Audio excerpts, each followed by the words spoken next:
Luar biasa teman-teman ya. Partai baru Anies Baswedan, ya, Gerakan Rakyat berani menolak pilkada itu dipilih oleh DPR. Ini luar biasa. Yuk kita simak videonya. Pro dan kontra terkait dengan pemilihan kepala daerah oleh DPRD. Ketua Umum Gerakan Rakyat Bung Syahrin menolak wacana soal pemilihan kepala daerah oleh DPRD. Kata Bung Syahrin sebagai Ketua Umum Gerakan Rakyat menyebutkan bahwa politik uang ataupun alasan efisiensi itu tidak bisa digunakan untuk menjadikan pilkada oleh DPR. Sosial diperbincangkan oleh netizen adalah soal pro dan kontra terkait dengan pemilihan kepala daerah oleh DPRD. Jadi beberapa waktu yang lalu, hasil Rapimnas Partai Golkar mengusulkan supaya pemilihan kepala daerah, gubernur, bupati, dan wali kota itu tidak lagi dipilih secara langsung, tapi diusulkan dipilih oleh DPRD dengan argumen kalau kepala daerah dipilih oleh DPRD ini akan menghemat anggaran untuk penyelenggaraan. Termasuk juga soal ini bisa menghilangkan katanya tradisi politik uang yang terjadi cukup masif dan seterusnya. Tidak lama setelah Golkar muncul statement yang hampir serupa disampaikan secara terbuka oleh PKB, di mana PKB juga sepakat dan menyetujui bagaimana pilkada pemilihan gubernur, bupati, dan wali kota itu tidak lagi dipilih secara langsung oleh rakyat, tapi diusulkan dipilih oleh DPRD. Secara spesifik PKB misalnya mengusulkan supaya gubernur itu ditunjuk oleh presiden karena gubernur kata PKB itu adalah kepanjangan tangan dari pemerintahan pusat. Tapi untuk pemilihan bupati dan wali kota itu dipilih oleh DPRD. Setelah Golkar, setelah PKB, belakangan ini juga muncul statement dari politisi Partai Amanat Nasional PAN menyebutkan bahwa setuju jika pilkada itu dipilih oleh DPRD, yang penting tidak menimbulkan pembelahan di level masyarakat. Catatannya adalah PAN itu setuju dengan pemilihan kepala daerah oleh DPRD dengan catatan semua partai politik itu bersepakat dan kemudian dibahas dalam undang-undang. Tidak lama setelah itu, setelah sejumlah partai politik menyatakan kecenderungannya supaya pilkada dipilih oleh DPRD, statement-statement yang kontra juga terus bermunculan. Salah satunya adalah muncul dari Ormas Gerakan Rakyat yang secara terbuka menolak wacana bagaimana kepala daerah dipilih oleh DPRD. Melalui statementnya yang disampaikan melalui akun Instagramnya, Ketua Umum Gerakan Rakyat Bung Syahrin menolak wacana soal pemilihan kepala daerah oleh DPRD. Kata Bung Syahrin sebagai Ketua Umum Gerakan Rakyat menyebutkan bahwa politik uang ataupun alasan efisiensi itu tidak bisa digunakan untuk menjadikan pilkada oleh DPRD. Kata Bung Syahrin sebagai Ketua Umum Gerakan Rakyat juga menyampaikan bahwa jangan sampai suara rakyat, partisipasi rakyat untuk memilih langsung calon-calon kepala daerahnya itu hilang hanya gara-gara alasan efisiensi dan alasan ekonomi. Justru kata Bung Syahrin, di tengah tingkat kepercayaan publik yang rada-rada kurang oke terhadap DPRD, di mana kinerja DPRD itu sedang dalam sorotan, ini tentu tidak kondusif jika kemudian DPRD pada akhirnya memilih kepala-kepala daerah yang terjadi. Kita tahu bahwa Gerakan Rakyat ini adalah ormas yang juga menjadi bagian dari Anies Baswedan. Beberapa waktu yang lalu Anies Baswedan diberikan kartu anggota kehormatan sebagai bagian penting dari Gerakan Rakyat yang kita tahu adalah ormas gerakan-gerakan politik yang memang sebenarnya sejak awal terasosiasi dan terafiliasi dengan Anies Baswedan. Karena apapun judulnya, Gerakan Rakyat ini adalah mereka yang biasanya dulu kita lihat sebagai orang yang menjadi tim sukses, relawan-relawan dan juga penyokong utama dari Anies Baswedan, mulai dari Pilkada Jakarta 2017 ataupun ketika Pilpres 2024 yang lalu. Wajar kalau kemudian ketika Ormas Gerakan Rakyat yang menyatakan penolakannya terkait dengan pilkada oleh DPRD ini tentu menjadi satu perbincangan yang cukup luar biasa, karena apapun judulnya, Bung Syahrin dan Gerakan Rakyat per hari ini terasosiasi sebagai gerakan politik, sebagai ormas yang memang berada di luar kekuasaan, yang terus memberikan sikap-sikap dan pandangan-pandangannya yang sangat kritikal, pandangan-pandangan yang cukup tajam terkait dengan situasi yang berkembang di negara kita. Salah satunya terkait dengan wacana yang dihembuskan oleh sejumlah partai politik soal pilkada oleh DPRD, Bung Syahrin dengan Gerakan Rakyatnya. Dan kita juga tahu bahwa Gerakan Rakyat sudah menjadi bagian dari keluarga besar politik Anies Baswedan, secara terbuka memberikan penolakan bahwa kepala daerah ketika dipilih oleh DPRD itu justru akan menggebiri suara rakyat.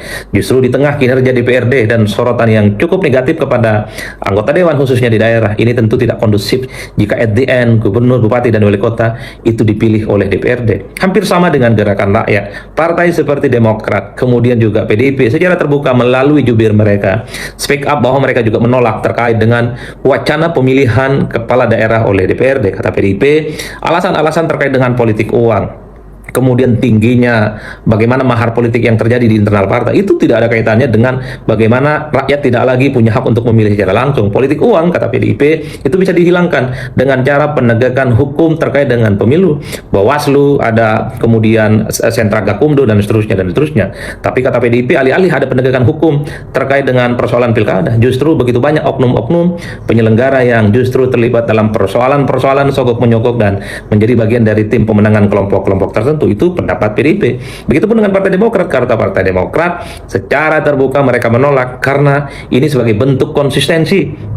Karena Demokrat sejak 2014 ya, ketika di era fase SBY menjadi presiden yang kedua, juga saat itu muncul keputusan politik yang lahir dari kawan-kawan DPR, di mana pemilihan kepala daerah itu dipilih oleh DPRD, tapi kemudian SBY saat itu yang menjadi presiden mengeluarkan Perpu untuk membatalkan regulasi yang dibuat oleh DPR. Jadi kata Demokrat, sebagai bentuk konsistensi, mereka terus mendukung bagaimana proses demokrasi langsung di daerah, supaya gubernur, bupati, dan wali kota itu jangan diusulkan dipilih oleh DPRD, tapi tetap dipilih langsung oleh rakyat. Itulah yang saya sebut sebagai pro kontra muncul sebagai diskursus politik yang tentu hingga hari ini menjadi sesuatu hal yang cukup luar biasa terjadi. Lalu apa yang kemudian kita bisa maknai dalam perdebatan politik semacam ini? Terjadi fragmentasi dan statement-statement yang cukup beragam antara satu partai dengan partai yang lain, dan tentu ada ormas gerakan rakyat. Pertama, tentu kita bersyukur ya ketika ada ormas politik atau gerakan politik seperti gerakan rakyat yang konsisten untuk terus menyuarakan bagaimana potret demokrasi langsung di Indonesia itu terus dikawal.